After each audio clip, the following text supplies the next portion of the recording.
The charm of the original Cowboy Bebop, and many other Japanese animated series, is not just in its style but in its storytelling.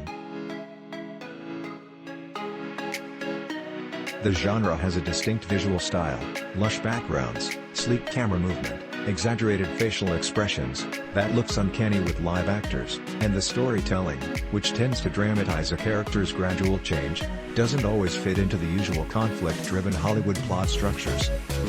Anime has a huge American fan base, and it has inspired the signature aesthetics of filmmakers such as the Wachowskis. But American attempts to capture its essence in remakes of classics such as Ghost in the Shell and Dragonball Evolution have mostly yielded critical and box office failures. So Netflix's decision to adapt Cowboy Bebop, one of the most celebrated anime series of all time, was always risky.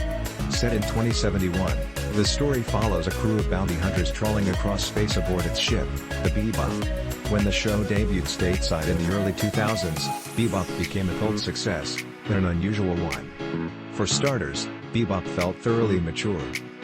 Unlike much anime, the show did not center on magical girls or heroic boys. The central characters were adults with adult problems. By the time the audience met them, they had already lived the most significant parts of their life and were just trying to scrounge together enough money to keep drifting through the galaxy. The original Bebop also featured very little plot.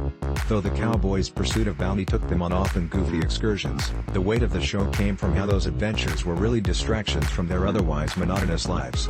The series repeatedly depicted the crew lounging around the ship, taking baths, reading magazines, or pruning bonsai plants. Many of the characters they met were never seen again.